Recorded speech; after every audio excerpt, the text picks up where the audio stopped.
so thank you very much for this invitation. I will now tell you shortly about our project, and then my colleague, Professor Henk ROSENDAAL, he will tell you about our research so far. We have just started this year, so we're not that far, but we still see some interesting findings.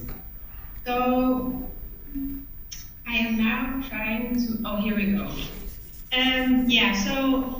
Our project HOPE, it is funded by Erasmus Plus funds. We have just started the project this year, and we will finish sometimes in the spring of 25. And we work together with 5 partners. The lead partner is the city of Rotterdam, and that is where I work.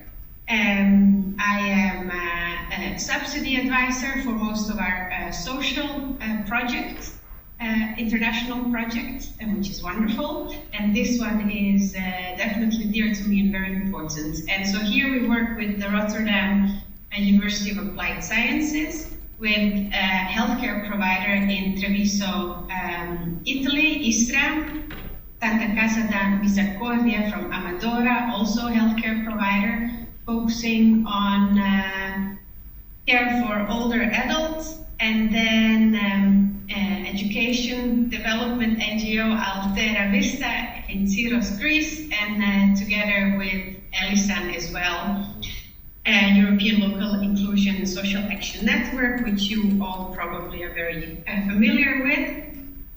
And so, what is the project about? So what we see all across the world in the recent years is the frequency and severity of heat waves. It is just getting worse, and especially our cities are struggling a lot, where we see the island effect happening. So discomfort for everybody is getting worse. But there's definitely more vulnerable groups in our society that suffer, and one of them being older adults above 75 years who still live at home and get less care. So what we would like to do is basically mobilize entire ecosystem around the older adults, and to create products that could help in the time of heat crisis. And this means we are focusing on local and regional governments, and then health and welfare organizations around the older adult. And what we will do is create an online learning course for the students of Universities of Applied Sciences. So our first will be in Rotterdam, but we hoped to share the language or the course all over Europe in different languages. And then we will have a course for formal and informal caregivers. So these are people who already work at health and medical organizations. And then we are developing guidelines, which is a simple protocol, how to prepare for the heat waves, what do you do during the heat waves, and also the evaluation afterwards. And this is something that all organizations working on health, so providing healthcare for older adults, will be able to use. So it's going to consist of both kind of medical guidelines, but also more of an organizational guidelines for organization itself, for their internal protocols. As we do very often with European projects, we look for best practices. So we will do the same and create a very innovative database. And obviously policy recommendation that we can share among other municipalities and regional authorities in Europe. And then working with Elisan and my dear colleague Elena, she's great at disseminating everything we find, so we really hope to share it with a big group of stakeholders across Europe. And I must say, working on this project, what I see is it's quite innovative. So we are combining heat, so it has to do with obviously climate adaptation, and I think most of our cities are very much focused on the physical part. So what do we do physically to mitigate heat in our cities? But what we see is less of a focus on the social aspect. And this is what this project does, which is quite interesting. And we see people from different areas connecting and creating networks on this topic, which is also really wonderful. I'll also shortly tell you what we are doing in Rotterdam. So in the city of Rotterdam has created a program for climate adaptation. It's called Rotterdam Weather-Wise. Based on the geography of our city, we are very much focused on water, groundwater, rainfall, soil decline as well due to the water, floods. We also have a drought in the Netherlands, regardless the fact that we have lots of water. And then there is the heat, which is mostly the cities that suffer from it, and obviously also Rotterdam. So what we did here, we've just started working on our heat plan, but to get an overview, we've created a research and a map of the city. So the red part that you see on the map is where there is very high or average high temperatures during the summers. We've also located areas where older adults live, and what we can see is in lots of those areas there is insufficient coolings in homes, so it's poorly isolated homes. It is a lack of green spaces or water areas or public areas where older people and all citizens actually could cool down. So this is going to be the focus of the cities to change. As I said, our project is more focusing on the social aspects and behavior of organizations and people, and obviously we have colleagues working more within the physical domain, where we are looking into changing the urban development and making it more suitable for the heat. So this was short and sweet. I apologize if I spoke a bit too fast. No. And now my colleague Henk, he will tell you more about the progress of our research. Henk, are you ready? Oh yes, of course I'm ready. Good morning, everybody. How many minutes do I have still left? So I can. Well, 6 minutes. Would you agree with this? Slow down a bit.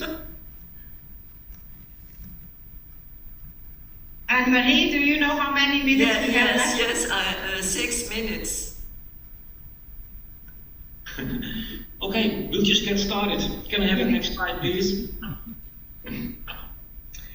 We did, as a base for all the activities, we started with a research in scientific databases and in grey literature, and we organized the first focus group with elderly people in Rotterdam, with the purpose to be continued in the other countries from our partners of the project later on.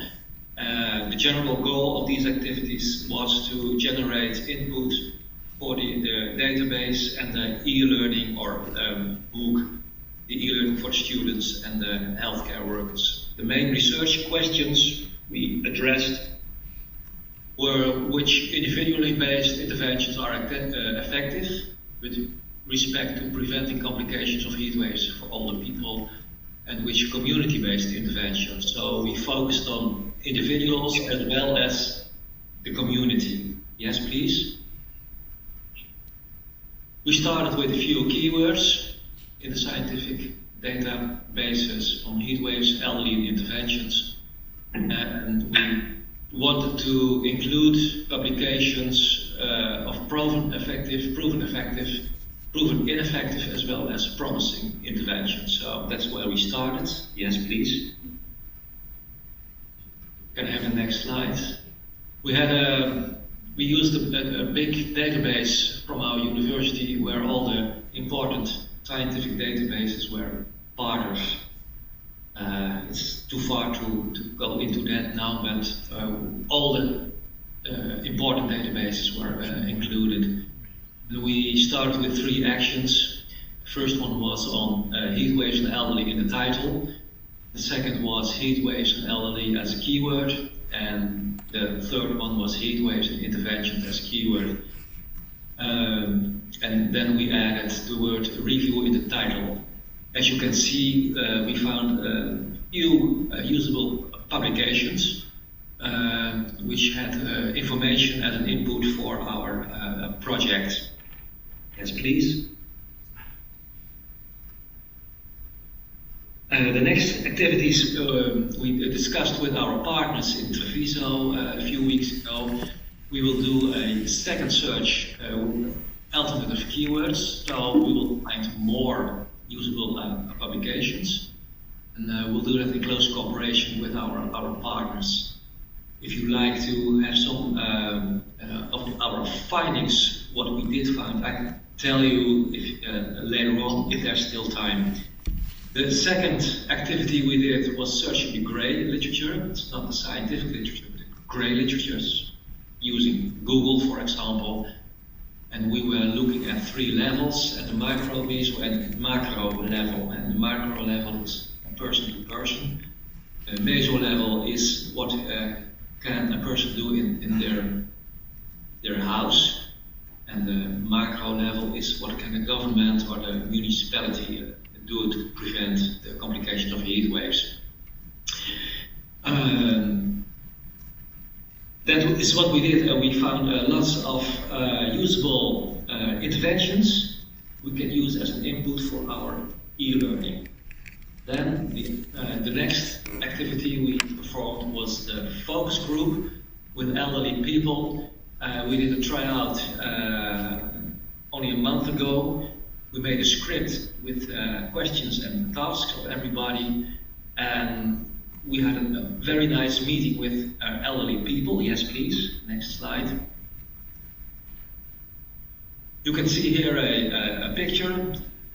We sat around the table with coffee, and we invited these people who are all 70 years or older via. So, do you know anybody who lives in the city of Rotterdam and who will discuss with us their experience with Heatwaves? And the fantastic thing was that people came with a very diversity of cultural backgrounds, and they gave informed consent to use everything they said, and we could make pictures and show movies which we will use as an input for the e-learning. The overall conclusion was that we had a very lively conversation, and that people were very willing to learn from each other and teach each other in what works in their circumstances and what doesn't work in their circumstances. One of the most striking conclusions I found was that most people were not very worried about the heat waves. Even more, there was some people who said, I feel better when it's so hot because I have a lot of complaints with my arthritis, that kind of diseases. So I'm feeling better. So it was not only bad, there were also very good consequences of heat waves. On the other hand, they were very, very practical in their interventions on how to deal with heat waves in days when their homes were too hot to live in. And we collected all these interventions, and that will be input for the e-learning and the database. Next one, please. Should you have some questions about the findings in the literature or the grey literature, or more specific on the focus group, I can answer them if you have them. If not, you will hear them the next years when we will continue with the project. troisième point était aussi and ethical change of fundamental premise. Je voulais juste rajouter à ce qu'a dit Mme Broly, donner l'exemple du maire de Curitiba qui, dans les années, il y a 20 ans, a impliqué les enfants des écoles pour leur apprendre ce que c'est la protection des plantes. Et il se trouve que Curitiba, c'est